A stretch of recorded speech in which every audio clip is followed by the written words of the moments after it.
Beberapa jalan raya di Sabah terjejas akibat banjir. Laporan lanjut kita bersama Anicia Daulus. Silakan.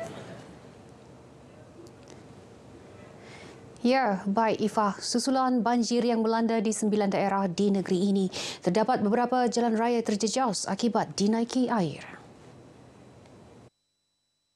Jabatan Kerja Raya JKR Sabah menerusi hantaran di Facebook memaklumkan jalan kebatasan Dandu di Pitas dan jalan berasrama penuh di Lahadatu yang terjejas banjir teruk tidak boleh dilalui semua jenis kenderaan. Sementara itu, jalan Buang Sayang di Kinabatangan pula hanya boleh dilalui kenderaan pacuan 4 roda. Jalan Nangoh, Paitan, Kandibungan di Beluran pula kini boleh dilalui semua kenderaan berikutan keadaan banjir semakin pulih. Turut boleh dilalui Jalan Damai, Jalan Masolok dan Jalan Marak Parak di Kota Marudu. Pengguna jalan raya dinasihati agar sentiasa berhati-hati dan mematuhi arahan papan tanda yang disediakan bagi mengelak kejadian tidak diingini. Program jaringan kerjasama belia dilaksana bagi menyantuni penduduk terjejas akibat banjir di negeri ini. Program anjuran Kementerian Belia dan Sukan Sabah itu menjelajah di beberapa daerah dilanda banjir. Kita faham hari ini semua terkesan dengan bencana banjir ini. Jadi Datuk Suti gerakkan belia-belia kita untuk bagi ini bantuan lah dan mengurangkan beban mangsa-mangsa banjir. So harapan kami mudah-mudahan dapat meringankan beban. Beliau ditemui RTM dalam program jaringan kerjasama belia di PPS SMK Bandau, Kota Marudu. Air jaga. Dia makin tinggi lah, naik. Yang pertama kali dia sikit saja masuk di 5 kaki sana lah. Tapi 1 jam 2 jam begitu, dia makin tinggi sampai mau 5 inci 1 kaki ya begitu. Terima kasih yang pihak yang berkuasa bagi bantuan bakul makanan yang seperti kami yang kena bencana banjir ini. Tidak disangka-sangka yang banjir ini yang terlalu besar, yang sebelum ini macam yang tidak pernah berlaku. Bantuan yang ada sekarang macam tilam, makanan, beli yang keperluan kami yang sekarang ni lah ada di sini. 15 buah rumah di bawah program Rumah Ihsan Membakut RIM telah dibina di daerah itu sejak tahun 2022. Pembinaan rumah berkenaan menggunakan peruntukan Dewan Undangan Negeri Dun Membakut sepenuhnya. Adun Membakut Datuk Dr. Muhammad Arifin Muhammad Arif berkata, rumah ini bertujuan membantu mereka yang ditimpa bencana seperti kebakaran dan banjir.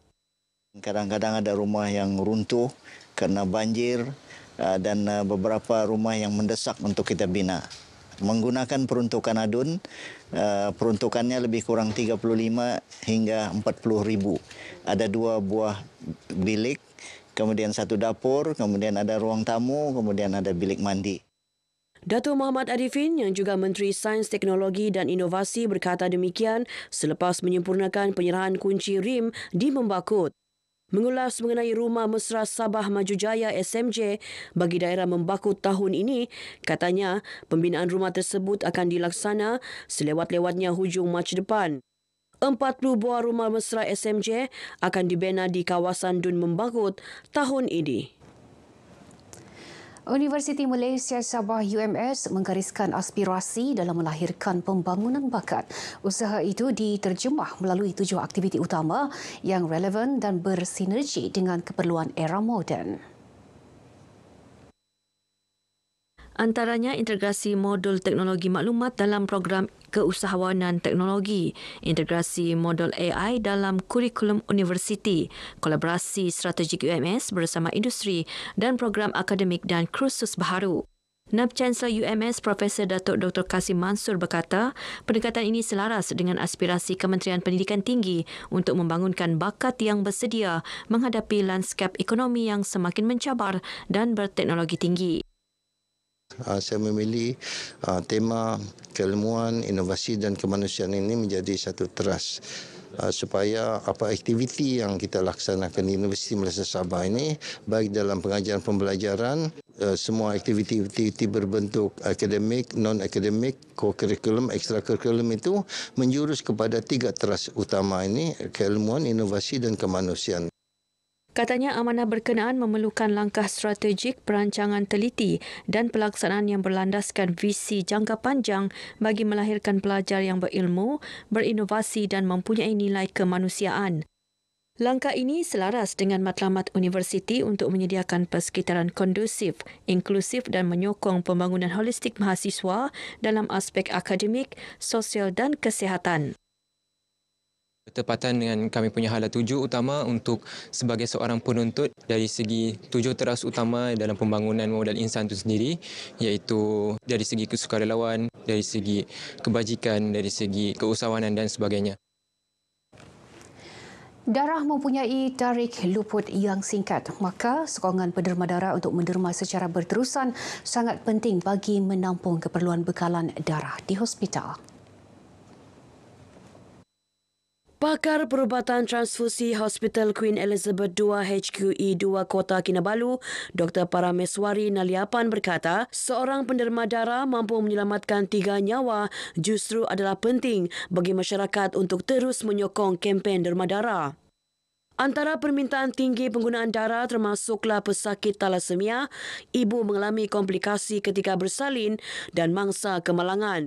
Beliau dihubungi RTM sempena kempen derma darah HQE2 di Kompleks Beli Belah ITCC Penampang.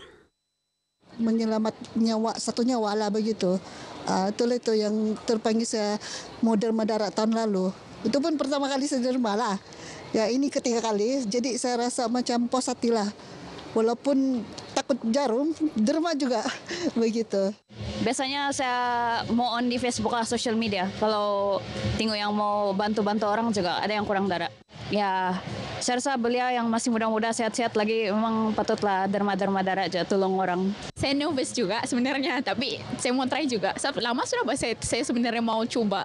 Saya tahu selalu kekurangan darah kan. Iya, saya ada kesedaran untuk menderma. Saya buat kompar saya hari ini. Saya happy lah sebab dapat tolong orang yang memerlukan darah, sebab kalau yang saya nampak pun darah selalu kekurangan kan di hospital. Jadi saya turunlah hari ini derma darah.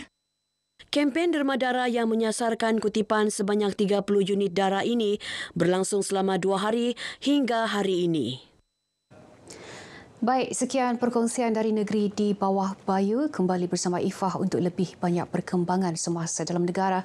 Dari sungai hingga segara Palestin, pasti merdeka. Ifah. Terima kasih, Anne.